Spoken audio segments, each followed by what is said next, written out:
Hi guys, you're already in the chat waiting. Good evening. Kat says the waiting is hard, man. I'm so sorry. To be honest, I'd advertised it as a normal 7 till 8. So people that have seen it on my story will have been waiting since 7. So I do apologise.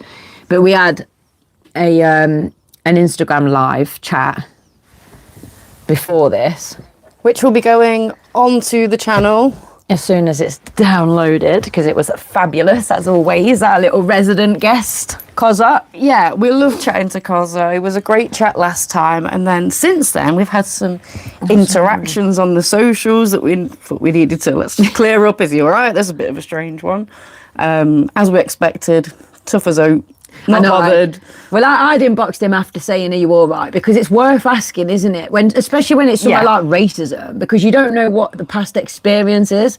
You know what I mean? And it's all well and good to be like, you know, these people they're just projecting, they're sad little whatever. But that doesn't mean that it can't upset you still, you know? Yeah, definitely. Especially guys, right? We understand that men more than ever need the encouragement to be able to talk if something is getting to them, is hurting them, and it's in a time where Islamophobia and anti-Semitism is rife. Do you know what I mean? I wouldn't want anyone to be feeling, especially men, like they can't talk about this sort of thing really getting to them. And especially because it happened on our feed, it was like, no. And I've just realised this is clanging around and I've got a mic right near it, so I've just sorted that out because I don't need ting, ting, ting, ting, ting. I would assume as people are talking that you can hear us, which means that there's no technical errors yet. Why did this lovely manifest start? No, to be honest, there's not going to be any. It's going to be fine. But also, because the strapline is, it's good to talk, or it's okay to talk, something around talking, isn't it? So I assume he practices what he preaches there. Yeah, 100%. He's a very authentic, open guy. Really enjoy talking to him. So go and check that episode out. Do you want to sit down like this? Because I'm worried you're going to get pins and needles. I'm going to keep moving around because that's just what I do. No, it's fine. I didn't want you to think I was taking up too much room, and that was why you were sitting No, not like at all. that. I've got like a whole ledge here as well. I'm just... No, as long as you're happy. I'm happy. Are you happy? Because we've had, what an incredible weekend. I feel like we need to spend the first moment. First of all, debrief, but also congratulations to you and Sedge. If anyone went to the Beat the Odds event this weekend, it was incredible. Such a great time. Being able to see all these organisations, these services in one place for people to be able to tackle them and see like, oh, what's on offer in Leicester? And I had so many good stories. Yeah. So many people talking about how valuable it was to them. So much good feedback since that. Yeah. That's the bit that makes me proud, because we did it for the community. So the fact that the community benefited and the feedback's been so positive, that is the part that I feel really like pleased about, because it, you know, sometimes you want to do something and you, for all your best attempts, it still doesn't hit the right audience, or it's not as successful. Like we've put on workshops, no one's turned up or whatever, whereas like it really was a success from the amount of people that turned up to the amount of value that each person got from it, and that electric atmosphere. So I've been like doing mini-series, so I've released the mini-series number 1, number 2 on the Beat the Odds, because what I felt was I'd done a few videos just to capture it as a whole, but I felt like I'd got to take everyone on the journey from start to finish. A, because I want to remember it in detail like that, but also because so much good stuff happened throughout the whole weekend. And when I was at the beginning, like the opening part, and me and you were like dancing in front of our sign for like some video footage, and it just brought back how electric at that point the atmosphere was. Like everybody was vibing, they were like so excited for it to open and to get it going, and that moment for me was magic. It was really magic. It was cool to watch, to see everything that, I mean, there'd been so much stress even the day before, right? So apologies to anyone that came to see Bus Different itself. What happened? Tell the people. So weirdly, right, I actually had said to my crows that morning, please let today. Can we just that sentence? I said to my crows that morning. First inkling that something is different. So her brain. So crows are notoriously very powerful for helping you with spells. So if you need to bring about karma or need protection or need to release, talking to the crows, bit of an unhinged way to do it, but give it to the birds. Yeah, but it helps. So I've got these 2 crows that are really tame now, and they love me and I love them. And honestly, I love them so much. And like, so Friday morning, I was like, morning crows, can you make today go as smoothly as possible, please? Like, blah, blah, blah. And then everything was going smoothly until I went to start the engine, and the engine just wouldn't start. Now, bear in mind, I'd started the engine on the Wednesday. This is Friday. So it's not like, oh, the engine hasn't been running for 2 weeks. It had been running 2 days before. It was all running fine. Yeah, 2 days before. It wouldn't start. So luckily I'm on site with mechanics. So the mechanic came over and had a look and diagnosed it as like a connection problem. We tried multiple things that should have sorted it, and it didn't. So then he sent me off to get this particular spare part that again would have sorted it. And he was like, I know that they sell them down at that shop because I've had them from there before. So I went down the shop, they hadn't got them. So by this time, there'd been about 8 or 9 points where it should have been rectified and it still wasn't. So I'm like, okay, if this is a sign for me to not go, because I massively believe in like the universe is rigged in my favour. So when things go wrong, I then have an open mind as to whether it's something that's challenging me to learn a skill that I'm going to need, or whether it's a blockage on purpose because it's trying to save me from something. So I was like, right, I'm going to go to one more shop. If it's out of stock at that shop as well, then I'll just take it as a sign that, I'm not going. Went to that shop. It was also out of stock there. Fair enough. Loud and clear, universe. Yeah, so then I was just like, I was so disappointed. But on the other hand, it is what it is. I trust that the universe knows probably better than I do. And then when I got there, what would have been happening is I would have been turning up in the bus at 9:30 on the Friday night alongside our friend who was also taking her smaller bus. Shout out Butterfly Beacons. And so because I couldn't take my bus, it meant that I was on hand to help instead, which was needed. So then it was like, okay, first reason that I should have been here. Then when my friend turned up in the bus, turns out one of the bollards wasn't working. So the gap to get through was 2.9. My bus is 2.5. So I would have got through it. It would have been tight, it would have been stressful. But then the next part, Emma just turned left because her little bus was able to do that. I would have needed to have gone straight on and then reversed back into the space. Oh my God, yeah. But as I'm watching her bus in the space, I'm like, I don't think my bus would have done that after all, like those little angles. And then I'd have had to have reversed back out through that tiny gate. Oh my God. Onto a road.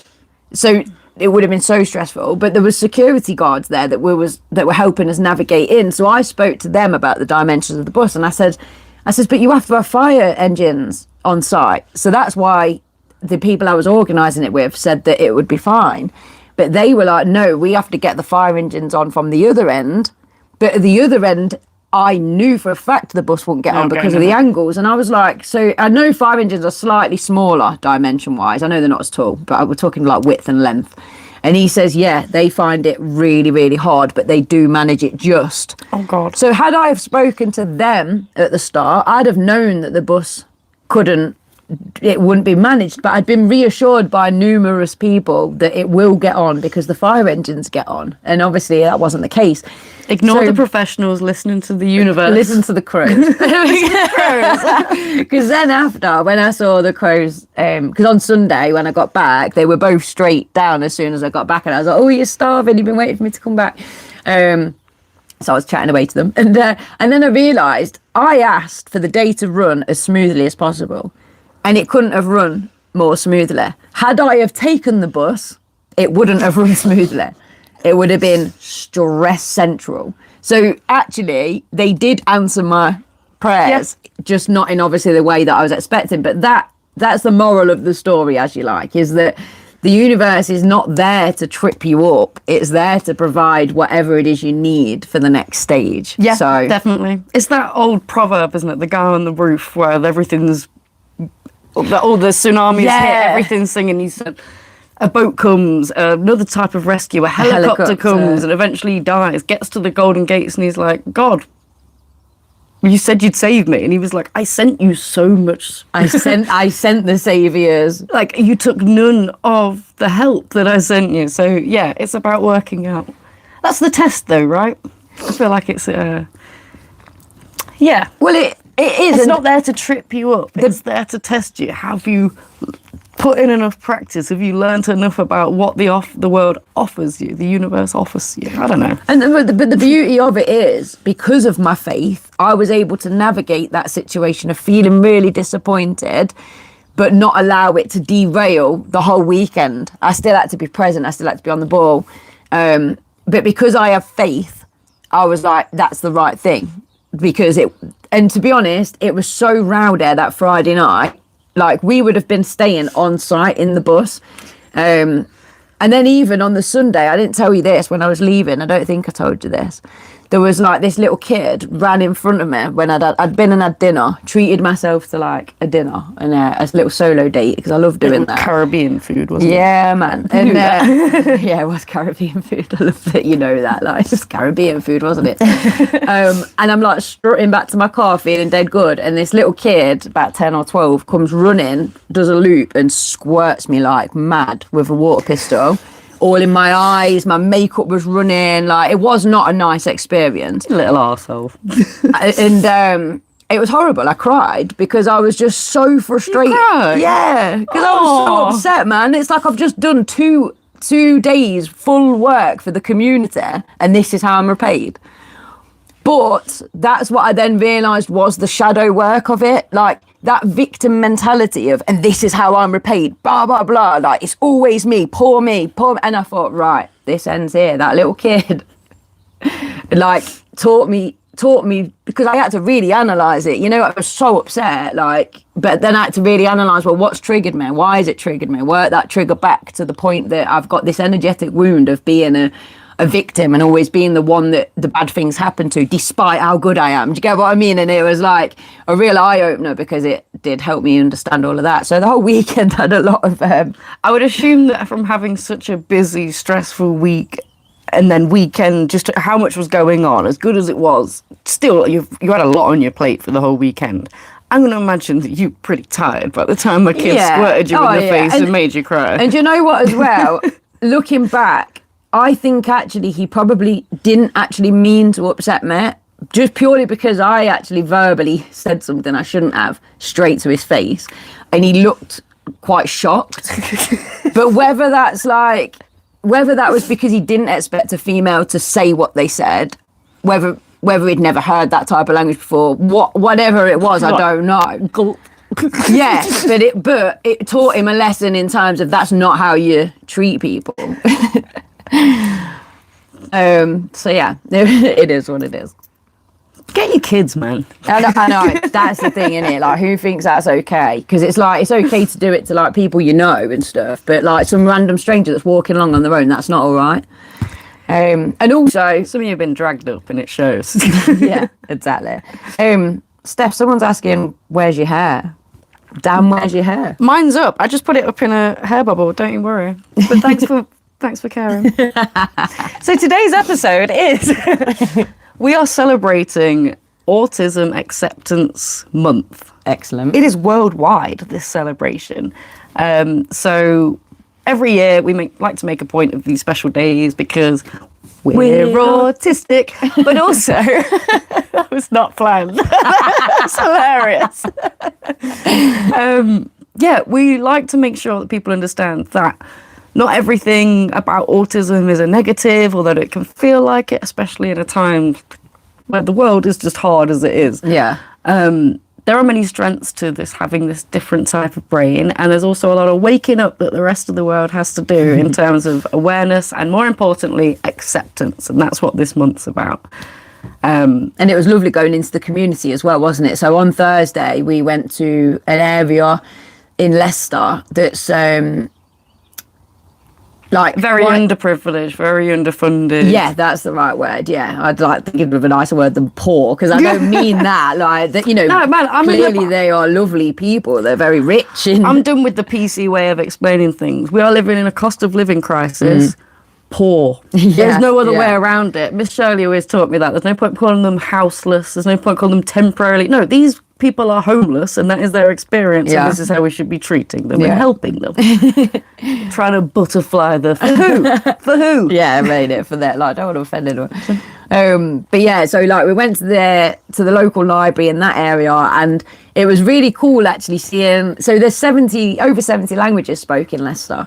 We've got one of the most diverse places for size, for diversity within the size in the world. We're a big melting pot of people and cultures. I think it's fantastic, but I love it. There's still a lot of work to be done to reduce the segregation, isn't there? Because unfortunately there's like pockets of Leicester where it's, you know, feels unsafe for certain people to go and things like that. So our work on Thursday was bridging those gaps and also addressing cultural stigmas, because there's not just the regular stigmas, there's like cultural things to overcome as well, like the shame and the blame. So that was really really positive. It's the first time I've ever been in a situation like that, and we've had what we're talking about getting actively in the moment translated into Hindi, Gujarati, Punjabi. It was literally really cool, wasn't as it? we were there talking, and I'm like so fascinated, and it just makes me realize how much of our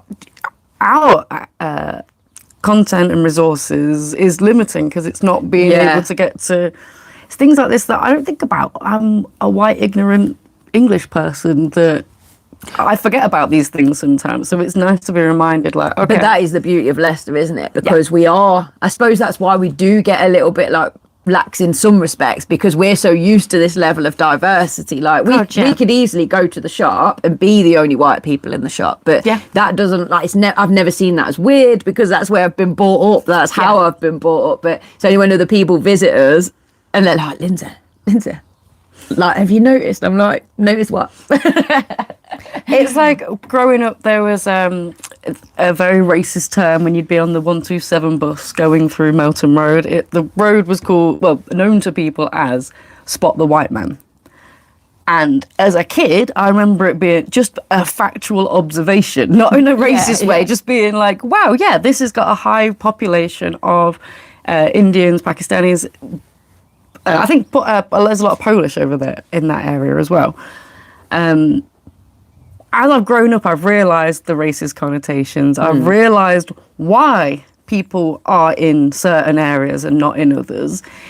Let me give you a hint. It's not them trying to take over. They're trying to keep safe. So I feel like as I've grown up, never once have I felt like threatened by these communities. I've never felt unsafe. I've always felt really welcome. I know on my road there is a mosque just behind me, and there are a ton of Islamic faith people within my street, and they're the kindest, sweetest people on this earth. And I'm so thankful that I have that outlook. Yeah. I'm getting to the point where I'm like exhausted having conversations with people where like they'll be like, even like, oh, you know, for an Indian, they were really like considerate, or whatever the term was, or like, oh, do you know what? For a black lad, he was really nice, and you're like, I can't stand this prefacing of like, no. And you have to try and get through to them people, because they're even some of them trying to say it in a nice way, and you're like, how do I pull you up on this without?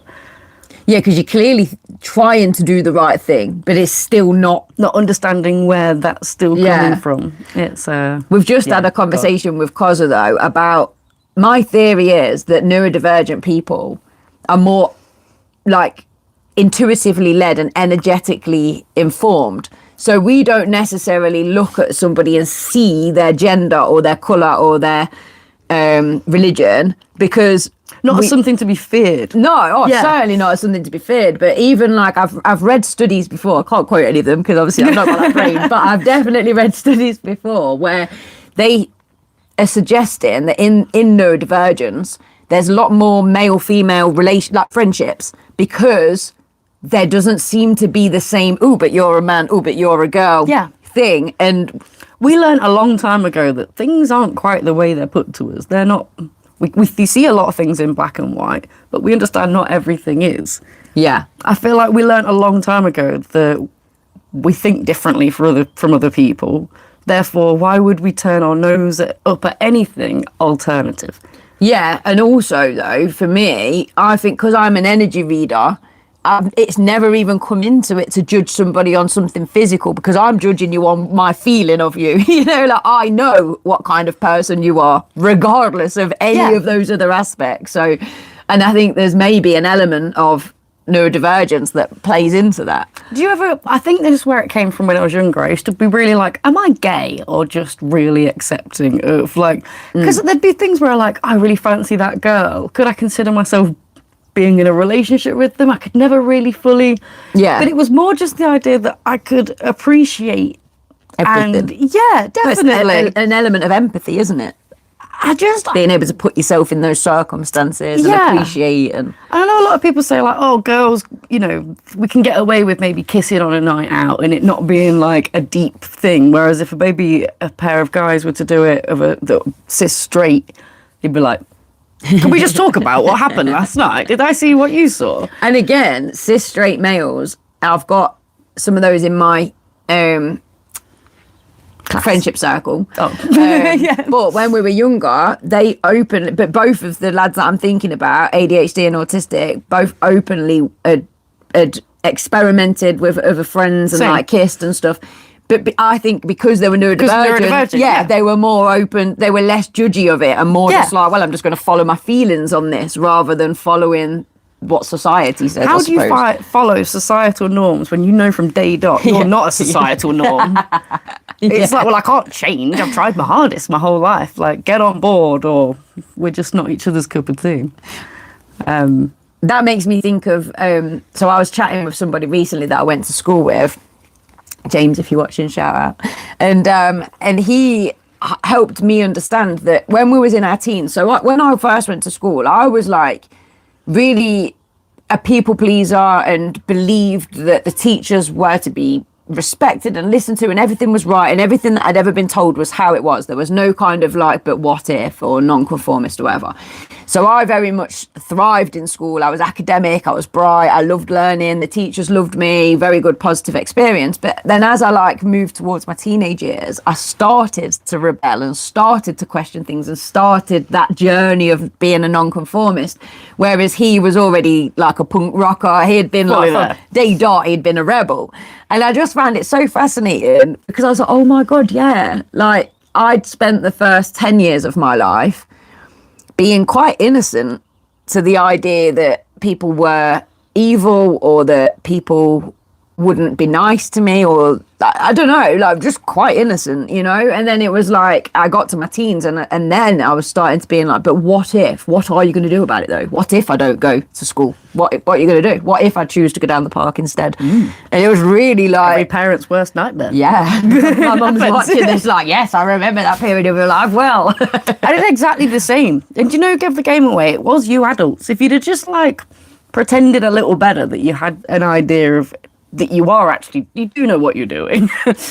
As the thing started to break away and I'd see like teachers break down, I'd see teachers get a bit too angry in a class and I'd be like, hold on. Slowly informing that opinion of like, hold on, things aren't quite... Do you remember when you'd start, well, I don't know if this is quite the same for when you're at school. Again, you're only a few years older than me. But I remember at the start of every school year, they'd spend the first lesson of every class talking about what's expected of the student and what we should be expecting from school/teachers. There's an agreement, a contract. Oh, okay. No, we didn't have the two-way street. It was still very much, this is what you need to do. Everything was obviously tried to get a bit more inclusive student workplace contract. I can't remember what it was now. It was like a behaviour contract. We do that with ours. But it became a joke because we were just kind of like, oh, here we go. And once you figured out what they were, you just knew that the whole lesson was just going to be based on like, what can we, and you knew that it was not going to be applied at all for the rest of the year. So why are we spending this first lesson on the subject? It's just smoke and mirrors. And I feel like things like that, you start to think, okay. And that's why I'm in the job I am in terms of the neurodivergent kids that haven't done well in mainstream, because they are going, why are you bluffing me? Why are you trying to tell me it's that way when it's that way? Like, if people would just, you know, like sometimes the students catch me out and they'll question me like, but you've just said we have to do this. And if they do that, I don't try and defend it. I just laugh and go, oh my God, you know, and I'll join in with them. Like, I'm on their level. I'm trying to figure it out just as much as they are. And that's why they respect me, because I'm not trying to lie or go, but because that's what you need to do. You know, it's like, I'm like, I don't know, actually, mate. It's a good point. 100%. If we knew from the early on that adults are still just people trying to figure it out like the average child is, they've just got age/responsibility that makes them seem a little bit more in charge. It just, I'd relate to my elders a lot better if it was praised that way, rather than this like, I know better. You'll understand when you're younger. The amount of time, I wish I could have turned around to it and been like, really, Bill, you understand now, do you? Yeah, because now we know, like, that was all a lie. Oh, please, explain it to me. Let me try and understand. So one of the people I work with, like, that is in mainstream, but I see them after school, this week, showed me their behaviour contract. They've only got about 6 weeks left until they're done.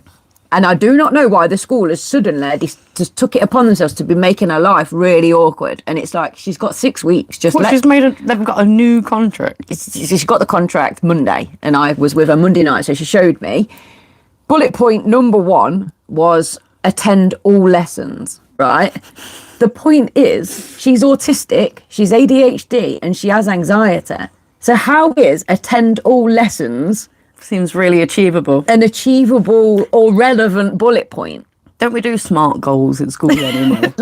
And then the next one was be courteous and respectful to all members of staff. Now, she is quite courteous and respectful naturally. She's one of those more people-pleasing. But this last 6 months, she has started to do that thing. She's starting to realise the truth and question adults and go, hold on a minute, why have I got to be polite? You know, you're not being polite to me.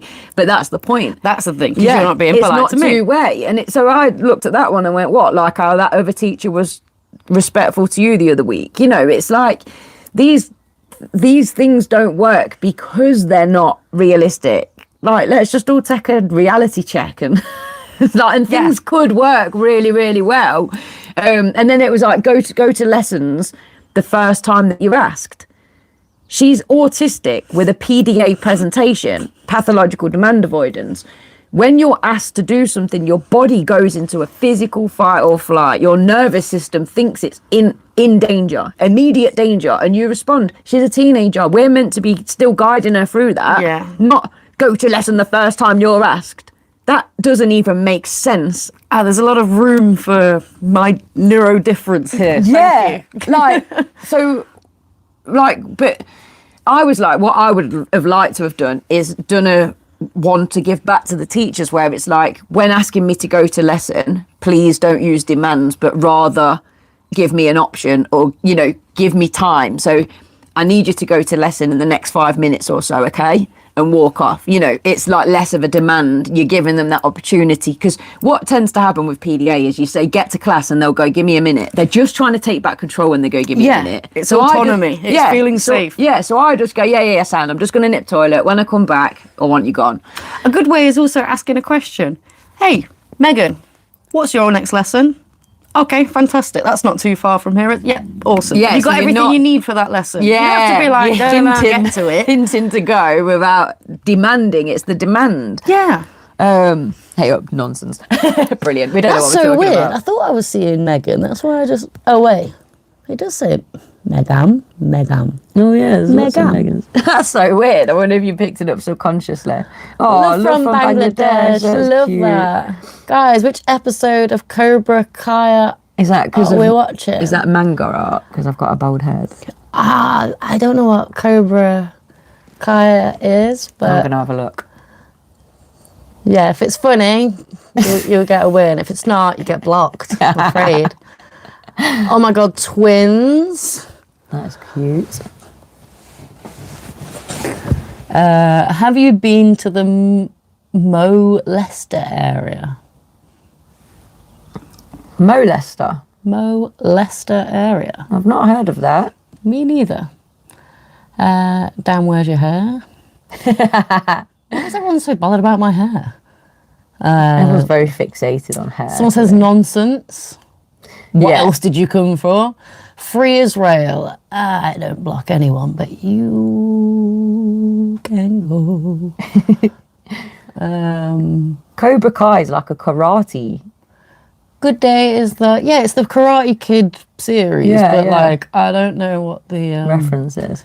I love yeah. Karate Kid. Who's your celebrity crush? Hassan Piker, known advocate of Israel. I don't know whether I've got a celebrity crush at the minute. Yours has always been Anthony Joshua, right? I feel like that's, if I was to pick someone for you, that's what I'd pick. Which phone has the... Questions? Yeah. No, well, my celebrity crush for a long time was Russell Brand. No, Russell Howard, not Russell Brand. I was going to say... Russell Howard. What a sweetheart. Oh, my God. I love Russell Howard, even to this day. Yeah, he is a sweet guy. So, yeah, I hope that helps. Someone says, better to choose peace and truth. 100%. That's why Free Palestine, my man.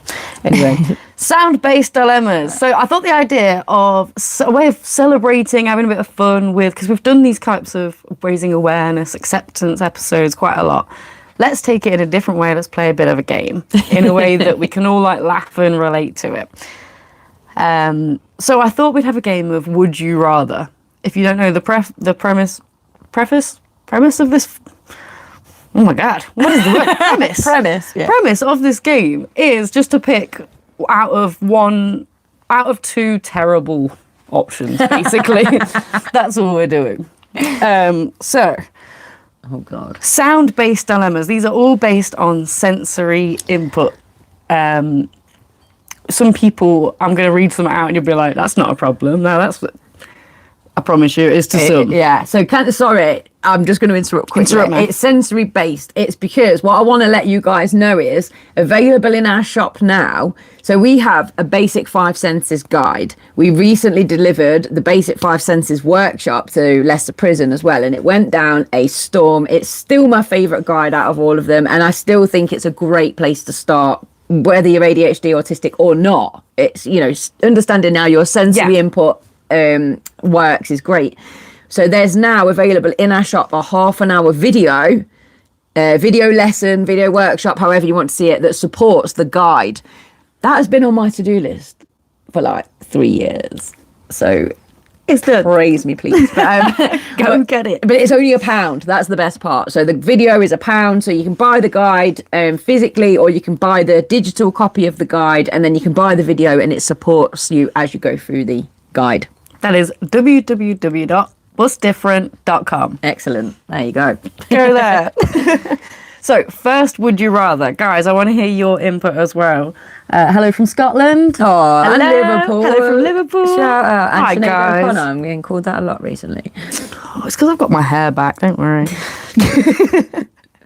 Would you rather hear a constant high-pitched ringing or unpredictable loud bangs that happen throughout the day? Oh, God, that's horrendous. Right? That is horrendous. Because I've got a light that hums like quite high pitch, and sometimes I can block it out, but sometimes I have to just turn that light off and find a different light because I can't stand the little electrical whirring that it does. The buzzing. Yeah. But loud bangs are one of my biggest triggers, unexpected loud bangs, because I jump really hard. Yeah, my nervous system is just messed up for a good hour and a half after that, just like so if that's happening all day, I imagine for the rest of the week I'm just on edge expecting another bang. But that being said, a consistent noise that I hate keeps me in fight or flight the whole time as well. It's hard to, without actually being in it, actually like experiencing how often the are two. the bangs? Yeah, I'm judging this without being in either one of them, thank Lord. Yeah. I think I'd have to go with the consistent sound, because the being took off guard I find really triggering. I'm the same. I would like to think, I could be wrong, but I'd like to think that I could get used to the constant ringing. Yeah, or block it out. Yeah, I mean, people experience, they have tinnitus. Yeah. Tinnitus? I don't know how you pronounce that. Both my mum and partner suffer really bad with that. And they suffer, but they manage to sleep. They managed to, I don't know, I'm trying to, Yeah, no, maybe not. That's the trouble. Sounds awful. It is a horrendous thing to deal with. But like you say, the constant ringing, there's my crow, is at least it's predictable. I don't do well with like the unpredictable sounds, so I think I'd have to go constant ringing. No, like a Jack in the Box, someone pulling a cracker, like I just... Balloons. Yeah, I can't stand it. It's horrible. Which would you go for then? Are you going for the same? I'm going for the constant ringing. Yeah. Yeah, I may regret that. Put it in the chat. Put it in the chat what you think, guys. Let's have a look. Reggie from Greater Manchester. Hello. Hey. Got you all over the UK today. Guys, don't you agree? She looks gorgeous even with short hair. 100%. This stunner next to me. High-pitched ringing. If I want unpredictable loud bangs, I'll rejoin the army. Aww. Right? Yeah, I feel like if you have worked in a high-pressure, dangerous situation where things like that are kicking off, oh my God. Triggering. Yeah. You're beautiful. Love girls with short hair. You're absolutely gorgeous too, chick. Love that. Aw. Love that. That's so sweet. Oh, thanks for all the kindness, guys. Someone's saying people who talk really loud. That's also not a great one. See, I think I talk quite loud, but I find it difficult to deal with I find it difficult when someone talks loudly monotone. Loud monotone talking. Yeah, there's no tone change. And then we did this, and then eventually I'm like, oh my God, shut up. That's hilarious. I think a lot of these, for me, are different. Like, is it a stranger doing it or is it my friend? Yeah. I can deal with someone I'm interested in or someone I like talking loudly. I probably don't notice. Yeah. If it's someone I don't know and they've just come into my space for whatever reason and they're just sucking it all up with their loud voice. Yeah. I don't like being made to jump, but I also hate high-pitched sounds. But I agree, the banging would be triggering. I like the sound of rain. That is a really calming one for me as well. I said that to you earlier, didn't I? I was like, there's only really music and rain that I like. I'm very particular about what sounds I don't like. There's not many I actually like. Would you rather sit next to someone chewing loudly or someone tapping repeatedly on a table? Oh, well, I couldn't choke. I wouldn't choke. I wouldn't cope with the chewing. I couldn't even talk then. So... it'd have to be the tapping. I think you say I'd make them choke. That's what was going through my head. Bad thoughts. Yeah, I can't. It gets violent. Even the other day, I'd recorded myself for a video, and on the video, I'm eating some toast. Even hearing myself chew, I was like, ugh, like I had to cut all those bits out. And I know it can't be helped. It can't be helped. It's just a sound. But yeah, the tapping, I'd have to pick tapping. If you find that certain noises really do agitate you to the point that you feel like you're getting quite angry and maybe feeling a little bit violent when it comes to it, look into misophonia. There is a good chance that you are experiencing this struggle with sensory processing because of misophonia. Tapping, but would still drive me mad, 100%. Yeah, that's the same as me. I'd have to choose tapping. I'd still find it really difficult, but... So it says, cope with the chewing. Imagine if your house is next to the railroad or the airport. So I live in Loughborough, so I'm really close to East Midlands Airport, and the train that goes from the north to the south basically goes every 10 minutes, not far from me as well. And I'll be honest, I don't hear them anymore. Yeah, I've got a train near me that it's a freight track, so it's like, I don't know whether that's the right word, but so it like 10 not passengers. Yeah, 10 p.m, 11 p.m, so it's like late at night, and it's like long carriages. Yeah, and it's really loud, but it doesn't trigger me at all. It doesn't bother me. I notice it sometimes because I think, what's that? And then I'm like, oh, it's the train. Don't get me wrong, I had a childminder and they had their back garden and then the train line. Yeah, my first house was like that I bought in Sobe. And I remember just as a visitor being like, oh, bloody hell. But again, you'd get used to it, and I'd be like waving to all the people as I went past. That's what I mean. I'm making these choices without actually experiencing any of them really. So it's hard to, like, I keep saying them, I'm like, I might regret that though if that was to actually come true. Yeah. I would chew even louder. That's funny. Nah. Would you rather have everything sound slightly muffled or everything be just too loud? Definitely muffled. You would rather the muffled? Yeah. Yeah, I'm the same. I can't cope with, like, sound is my biggest trigger without a doubt. So anything that's like sound related I find really difficult. So yeah, I'd have to have like slightly muffled. No, I agree. But the only thing that makes me think about the other one is I can't stand when and it always happens when I'm tired. Someone says, I'll say something, they're like, sorry. And I feel like they're doing it often because I'm tired and I'm not pronouncing things properly. Yeah, and I'm not mumble, properly. Yeah. And then having to do that to someone else, like, sorry.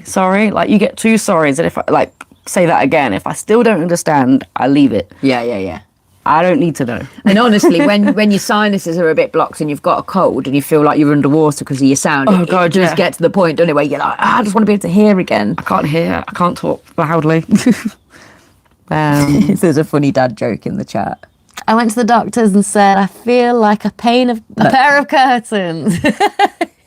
Tell me, pull yourself together. Absolute classic. Love it. That's so good. I would take muffled. I also like muffins. Yeah, brilliant. That's a great point. I'm glad you made that.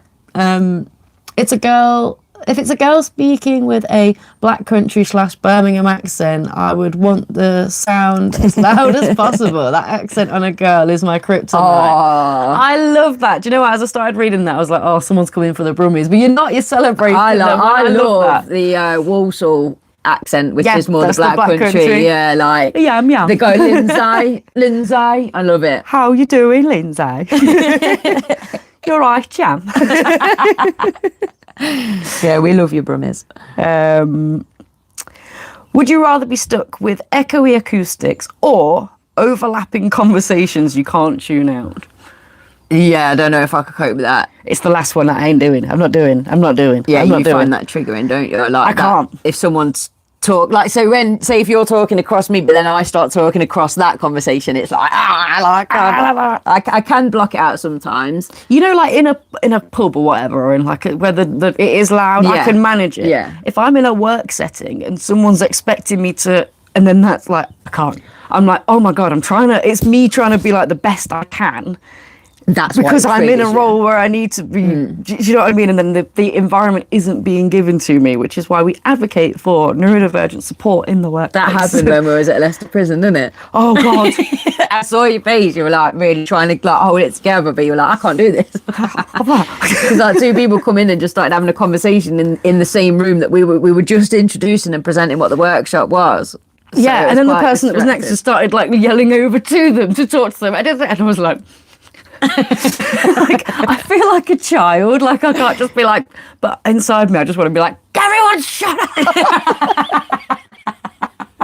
She's very unprofessional. Don't do that. Brilliant. That's how you lose your job. Would have appreciated it. I think the authenticity. The feedback would have been very different. Who is this lady? Oh god. Would you rather have patterns that move when you look at them or a constant glare on everything? Is in like I'm trying to read something, or just like consistently? Consistently. As you're looking at this pattern is moving in with that one, and everything you look at is... Yeah, I could cope with that. That'd be fine. Because the glare thing, because of where the bus is parked, the sun goes down, and when I'm trying to cook and the sun's shining in, it winds me up a treat. So I don't think I could cope with the glare. I'm the same. I hate glare. If I'm trying to watch something and the screen for whatever... I don't know what it is, right? I know we can't all gauge when you're showing something to someone on your screen when it's sunny. Get an eye. Just put your head in their direction and see if you're actually showing them what you think you're showing them. Because the amount of times I'll stand with someone and the sun is just on their screen. And I'm like, I can't really see that. And they'll be like, oh, sorry. And then instantly come back with it. And I'm like, I just give up. Like, I can't see any of this. I have no idea. It reminds me of being a kid being like, why... I can't see the TV, and I'd close the curtains, and then my mum get back from work. She's like, why are the curtains closed? I'm like, how are we supposed to... We can only watch TV from 7 p.m. onwards. We've had a constant glare vote, though. Someone else has voted that they would. Oh, constant glare. Is people would prefer that. Than the moving. Stevie says, I don't hunt for things that bother me. I just deal with it. Love that. I love that for you. Good way of getting on with life. I feel like the things that bother me hunt for me. I can have all the survival skills. It's finding me wherever possible. A ton of anything is a ton. 100%. I love that. Yeah, that's because though somebody has asked, what's the heaviest? A ton of sand or a ton of wet sand? I thought it was like put in like a philosophical stance.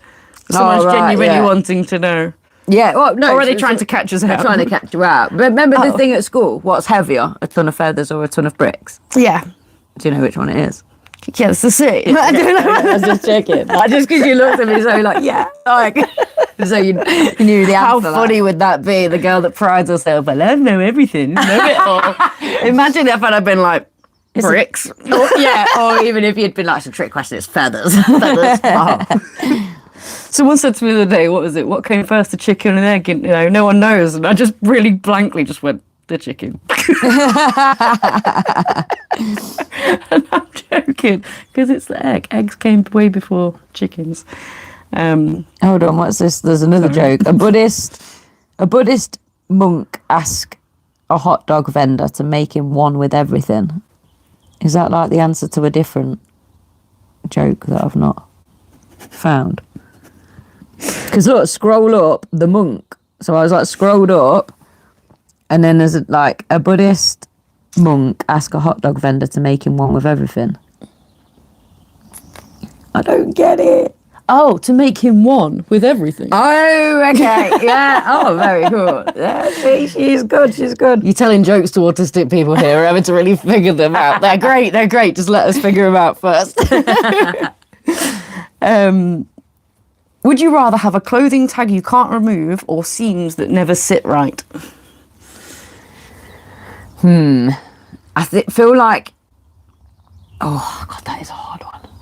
Because I can't cope with like the seams. Once I put my shoes on, if the seams aren't right, I'm not going to be all right. So I couldn't cope with that. Whereas I'm not going to be all right. But I have had tag issues before, and although it makes it sore and it's like irritable, it doesn't trigger me as much as seams. So I think it would have to be, I'd rather have a tag I couldn't remove. I think I'm the same. Generally, like clothing tag would be the one that I can, do you know what I mean? Like, no, get rid of it. But the idea of seams that can't, yeah, it's horrible. The way I think about it, I don't know why it comes to my head, is wearing pajamas in bed. You know, when you turn over and everything turns round. Yes. That's why, yeah, I mean, I have been sleeping with PJs because it's been so cold. But that's the reason. Who's PJ? Bitty. But that's the reason that I used to sleep naked all the time, was because of when you turn and then you're strangled by your own pajamas. Like, I can't stand it. It's horrible. Yeah, even like the idea of, when you put your legs down and your pajama trousers come up your leg a bit. Oh, I'm angry. But you can't like move your arm down to put them down, because by the time you've moved down again, it falls back up again. You're like, God, I'm so angry. But can I tell you, this is a weird one. So if now and again I'll either take a sock off and then get distracted, or a sock will fall off or something, or a trouser leg will be up. One leg up, one leg down, or one sock on, one sock off. I'll stay like that for ages before I rectify it. Am I enjoying the sensory input or something? So I noticed this about you at festivals. In the morning, when you've got your just your lazy clothes, you've always got one leg up. Yeah, one leg down. But I like how it feels. I don't purposely do it. It just happens. Okay. It happens, and then I don't rectify it because I enjoy I'm like, ooh. I like the oddness. No, I love that. I just love that. I've noticed it. And That's I've never funny even that you've thought noticed enough it. To like, isn't that annoying, you having one leg up and one leg down? But weirdly, my brother said that his son, so my nephew, walks around with one sock on and one sock off, and they're like, doesn't that bother you? And then I was like, oh my God, I do that. But I like how it feels. So it's hilarious. It's definitely it's got to be an input thing. Like, yeah, definitely. It feels odd, so I can feel it, because I have got hypo touch, so as in I've got a really high pain threshold. I don't feel things. Yeah. So the fact I'm feeling something because it's odd perhaps is the enjoyment. I think so. Yeah, definitely. Yeah. For whatever reason, that's doing it for you. Just having that one leg out. But I kind of get it in the sense of, when you're hot in bed and you just have one side of you out. Yeah, that's nice as well, isn't it? Just having a bit of breeze. Maybe that's what you're getting, the best of both worlds. Yeah. You need that comfort, but you also need to be free, and that's giving you both. Yeah. We've got, so this isn't a joke. When it comes to stupid questions, I remember in school a lad asking the home economics teacher, Miss, what goes into bread and butter pudding? That's a good one. I know it's not a joke. I get it. It's funny. My autistic brain wants to be like, actually, that's way more than bread. I know. Oh God. I'm sorry, guys. We've also had a would you rather. Oh, Would you rather have a perfect memory or be able to forget anything you wanted at will? perfect memory.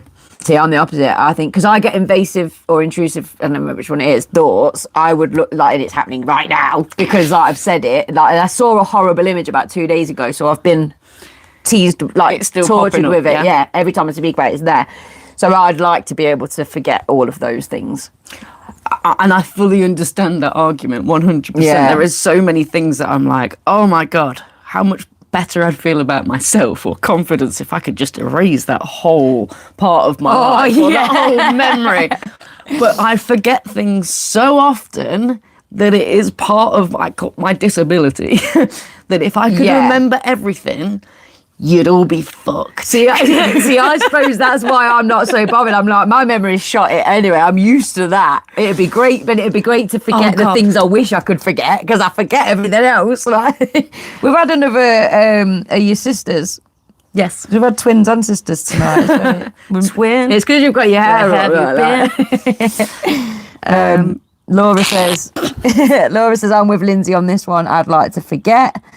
Shout out, Laura. This is who helped us at Beat the Odds. Oh, thank you so much for helping us, Laura. You and your daughter and your little dog too. I love that. And your little doggy too. Anything else juicy? There is another would you rather, but I also I'm down. Are you sure? Yeah. Would you rather a bee or a wasp? Definitely a bee. All day long. Who wants wasps? Are horrible. Oh, it doesn't say would you rather be a wee one or have one around you. Be a wee. You'd rather be a wee. I think just like run around you.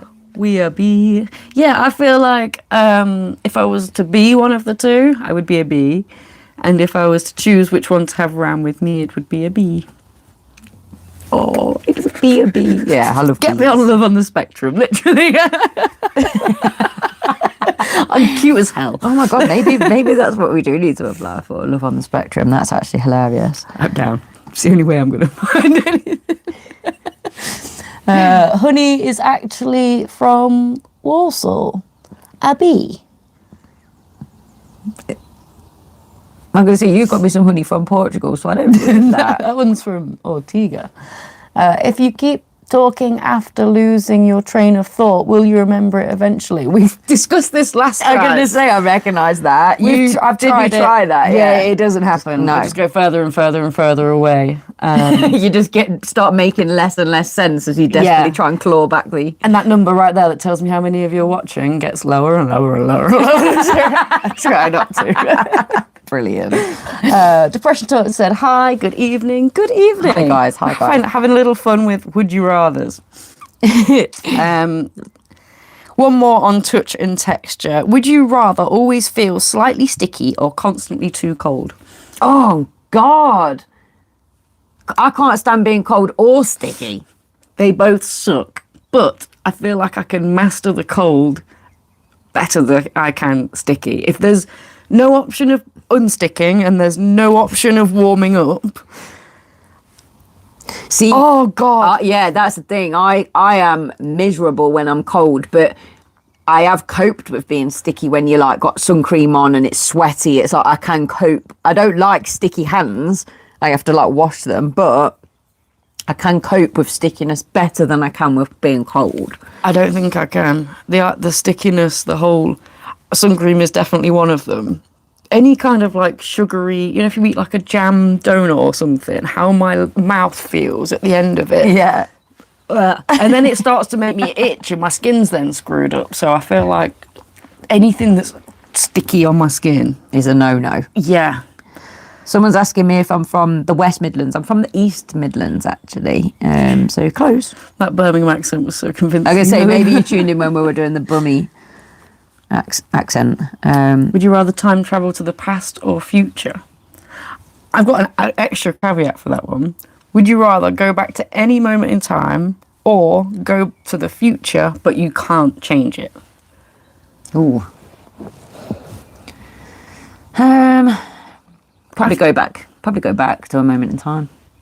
I think I'm the same. I feel like there's so much stuff that I'm like, God, if I could have just savoured that differently or just to see that happen I wouldn't want to again. know the future. For the same. me, the future is is suggested, but it's not permanent until we make it permanent. So, you know, I wouldn't want to know that this was definitely going to happen, because the beauty for me is the ifs, buts and maybes rather than the definites. So. It's like, I'm really excited to watch this film. I'm just going to fast forward and see what happens at the end. Like, why would you do that? Yeah. Like, I want to live it as it comes, and some things I'm not going to be prepared for, but some things are going to be the surprise they were supposed to be. That were like, yeah, that's what life's for.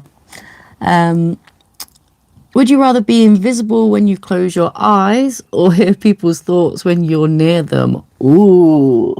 Definitely invisible. I can read energy anyway. I don't need to be able to read their thoughts. And that'd be horrible. I'd hate to be able to read their thoughts. I would love to be invisible when I close my eyes, but I'm trying to think what benefit that would have. Because I always talk about this. You know, people are like, oh, I'd go turn invisible and then I'd go into a locker room or whatever. I'd go into the... I think about, like, first of all, you got to get in the locker room. Can you, as an invisible thing, open doors? Can you go through them? Like, is it more of a ghost spirit? Yeah, but do you know when you could use this superpower? When you're in, like, the supermarket and you see someone you don't want to talk to, close your eyes.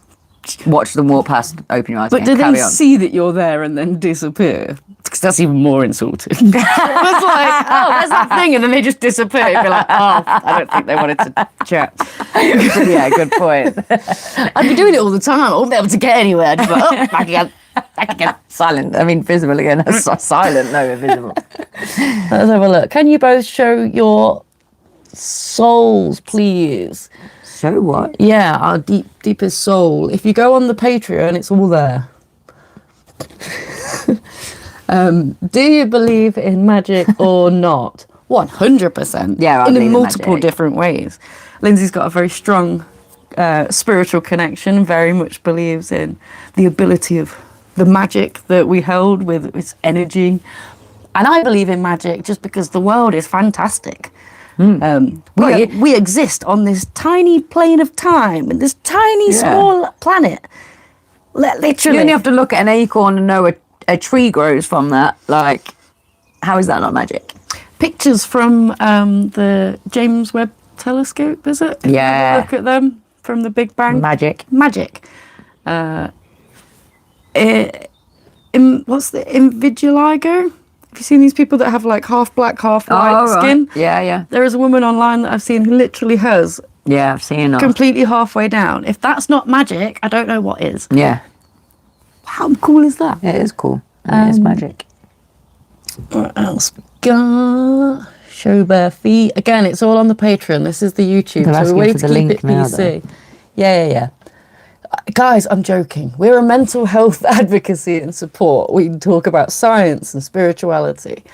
There are plenty of places you can go and get pictures of feet, specifically wiki feet. I don't know why I'm giving this out, but you'll have a better chance of finding all the celebrities' feet that you'd like to find. And you ain't got to look at my size 7. That's actually hilarious. Did you know that the average person's colon can stretch to accommodate 4 or 5 rats? Now, I actually made a good point about the colon the other day, because if we're going to judge people on the colour of their skin, we might as well judge them on the size of their colon as well, because obviously the skin's a large organ, so is the colon. So, you know, it's like, let's go hard on how we judge people. Show me your bumhole. Can your bumhole hold 5 rats? Mine can. I don't know. We're measuring rats. Like, that is the unit in which we measure bumhole circumference. Brilliant. Like, how many rats though? The chat's going mad all of a sudden. I love that. Popping off. What we got? I believe in magic. Love that. Do you have a link? Busdifferent.com. It's also not magic if it's bilateral symmetry. Is bilateral symmetry in itself not magic? Yeah. I don't know. I think that's a debate for another time. It certainly is. Potentially inappropriate held. Not showing that then. What the fuck is colon? Is that our... Oh, shit sack. It's not a sack. It's like a little... You might understand a flange if you're an engineer, or just an onion ring if you're a snack connoisseur. Oh, God. Some Right, might let's say it's move like on. this. We'll put that. Same material as well. Crazy. Material. That's magic. There's magic. Right Magic, there. the same material on your colon, just the same on your lips. Oh God. Do green eyes have the best eye colour? I mean, there is no factual thing on this, but my opinion is green eyes are fantastic. But all eyes, do you not think eyes are just in general just amazing? Weird, yeah. Yeah, incredible. Incredible things. What are you laughing at? You've seen something, or you just laughing? I'm just laughing at the like turn of conversation. Like, I'm just laughing because I'm like, what the hell? Most ADHD chat. We love you guys. Another term for a colon: a stopgap. A stopgap. A stopgap. Love that. Fantastic. Get your colon descriptions in, guys. That's what we're here for. We're rebranding a different colon. I hope some of these people, this is the different colon. This is the first time they've tuned in. Well, we must, if you are neurodivergent, there is a good chance that there are crossovers such as IBS. That is a very common one. Oh, yeah. And Crohn's. So you are very much aware of your colon if you have IBS. I know that. You guys should start a foot page and donate the money to charity. Do you know what? I was actually thinking on our Patreon, we've done naked photo shoots. Why don't we just put the raw photos on the Patreon? So Is that what you guys would want? I'm going to say, if there's a calling for it, If that's what you guys want, that's what we'll do. hey, for charity. Maybe. If you really want my size 7 plates of meat. Try us. What is it? What does my kid call them at school? Grippers. Grippers. I'd never heard them referred to as grippers before because I can't remember why. Oh yeah, it was because on the podcast I was showing that I'd got odd socks and he said to me the next day, "I've seen you get your grippers out." That's hilarious.